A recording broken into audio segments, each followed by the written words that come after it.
Bone mineral density BMD అనే test ఈ మధ్య ఎక్కడ పడితే అక్కడ చేస్తున్నారండి. క్యాంపులు కూడా పెడుతున్నారు. బిఎండి బోన్ మినరల్ డెన్సిటీ అంటే -1 ఉంటే ఓకే, -1 ఉంటే నార్మల్ అని, -2.5 దాటిందంటే మాత్రం మీకు బాగా ఎముక గుల్లబారిపోయిందని అర్థం. అది చాలా important. BMD bone mineral density. So ఇలా పొరపాటున మీకు ఫ్రాక్చర్ అయ్యే అవకాశం ఉంది, ఎముకలు చూసి ఇది మీకు ఫ్రాక్చర్ అయ్యే అవకాశం ఉంది అంటే ఈ 2 రకాల ఇంజెక్షన్స్ ఉన్నాయండి మా దగ్గర. ఏంటంటే సాధారణంగా ఇలాంటి ఫ్రాక్చర్ అయ్యి వచ్చిన వాళ్ళకి ఆపరేషన్ చేసి వాళ్ళకి ఇంజెక్షన్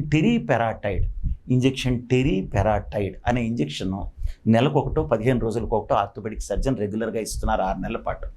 దానివల్ల మళ్ళీ చక్కగా ఎముక గట్టిబారిపోతుంది. అంటే గుల్లబారిపోయిన ఎముక గట్టిబారిపోతుంది, ఆస్టియోపోరోసిస్ నుంచి నార్మల్ అవుతుంది. ఇంజెక్షన్ టెరీపెరాటైడ్ ఆల్రెడీ ఫ్రాక్చర్ అయిన వాళ్ళకి మా దగ్గర, అంటే ఈ ప్రాబ్లం వచ్చిన వాళ్ళకి మేము ఇంజెక్షన్ టెరీపెరాటైడ్ ఇస్తున్నాం. ఇకపోతే మీకు బోన్ మినరల్ డెన్సిటీ బాగా తక్కువగా ఉంది, ఆస్టియోపోరోసిస్ మీకు ఉంది అని ఆర్థోపెడిక్ సర్జన్ కనుక చెబితే చాలా చిన్న టెస్ట్ అండి, ఫ్రీగా చేస్తున్నారు. అంటే ఈ క్యాంపులు ఉంటాయి కదా, చాలా ఫ్రీగా చేస్తున్నారు.